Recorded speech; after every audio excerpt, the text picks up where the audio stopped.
Hi guys and welcome to SquareXO on the news once again. We're back for a brand new week, and since it's a Monday, we're going to be talking about the gaming charts. This is something we stopped talking about on the podcast generally because we record on a Sunday, so I just wanted to be able to touch on this every Monday as it's something I miss talking about, so it's nice to talk about it. So every Monday we'll be talking about the charts, so let's get on with it. But before we do, see, I tricked you there and you thought I was going to get on with it, and then I never. Before we do, don't forget to visit the website squarexo.co.uk, patreon.com/squarexo, twitter.com/square_xo, and facebook.com/squarexo. If you're watching video, youtube.com/johansonwater, and also we're on iTunes, Podbean, Spotify, and Google Podcasts. Okay, so now we've got on with it, okay? Right, today's news is getting started with the charts as mentioned. So we've just been told that new Super Mario Bros. U Deluxe, that's some mouthful though, isn't it? New Super Mario Bros. U Deluxe, try saying that fast.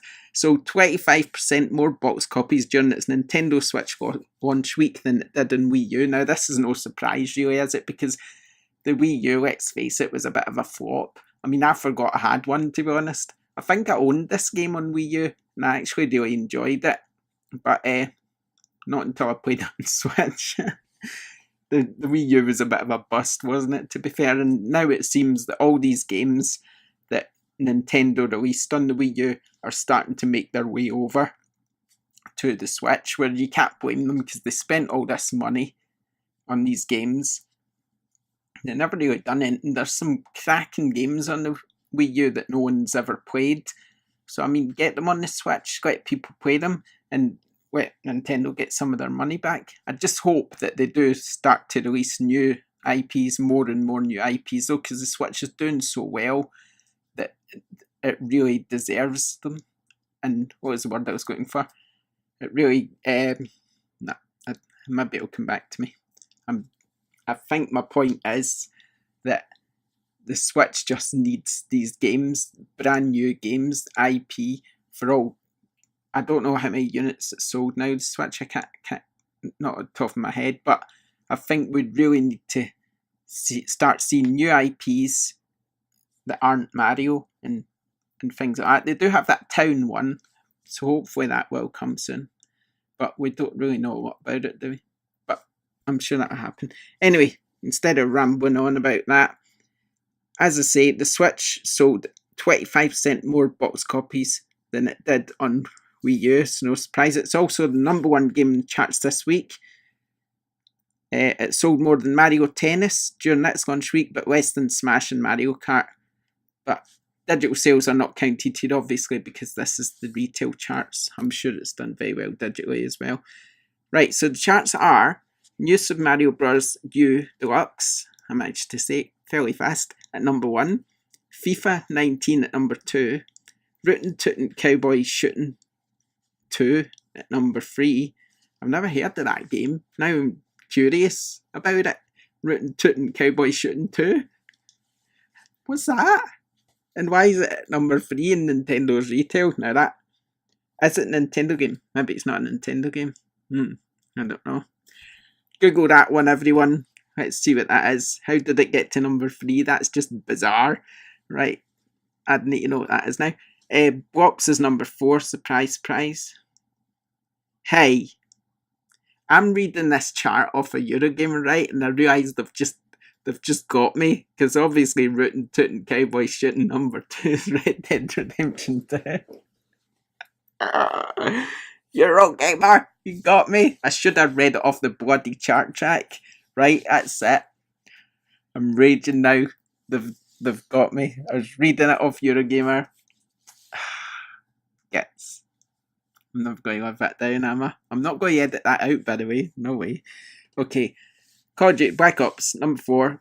Smash Bros. Ultimate, number 5. Mario Kart 8, number 6. Battlefield 5's number 7. GTA is there still, of course, at number 8. Crash Trilogy's number 9, and Forza Horizon 4 is number 10. So there we go. Rockstar with 2 games in the chart. number 3 with Rootin' Tootin' Cowboy Shootin' 2, and of course number 8 with GTA 5. They're doing well, aren't they? They're doing well. Hey, by the way, if you never knew Rootin' Tootin' Cowboy Shootin' was Red Dead Redemption, then I want to know. Tell me about it. I need to know.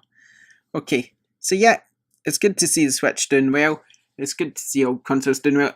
To be fair, it was quite a slow week in terms of releases, so that's probably why. Maybe it wouldn't have got to number 1 in other weeks, I just don't know. But still, it's not bad. I bought it, and I'm quite enjoying it. Let me know in the comments of SquareXO if you bought it too. It'd be interesting to know. Okay, the next bit of news today surrounds BioWare, who are once again assuring fans that they have no plans to add loot boxes to Anthem. Now obviously this is good news because it's EA publishing it, and what we all know what happened with Battlefront 2. It just completely got ruined thanks to EA's insistence. I presume it was EA's insistence of putting these loot boxes in, and it just kind of ruined the game, and I really didn't like it. I thought it was dreadful. It's like, I was really looking forward to Battlefront 2, and they completely ruined it for me, and I've barely played it, to be honest, and I know they'd sort of backtracked and all that, and tried to make it better, but nah, it was never the same after that, so I'm glad there's not going to be. It was like, what happened was it was a heated exchange on Twitter, and from lead producer Michael Gamble reiterated earlier promises that the game would not have loot boxes. So there we go. I think he said the cosmetics and microtransaction plan is what we've outlined. Legion of Dawn Edition, it's 4 new armor packs. They aren't just skins. Each javelin has 4 armor bits. You get 16 with LOD plus weapon plus other goodies. But he says, we aren't going to add loot boxes, it serves no purpose. So, I mean, you can't really get any clearer than that, can you? So, fingers crossed. I don't know a great deal about this game, to be fair. It's not high on my list of priorities. But I guess it's kind of like one for... Maybe it's one that can sort of win over Destiny fans, because with Destiny 2, obviously a lot of people have been quite disappointed. And is that going to be bad for Bungie? Because obviously they've just split with Activision. So are they going to be losing fans to Anthem and then not get them back again, just as Destiny might become a good game again?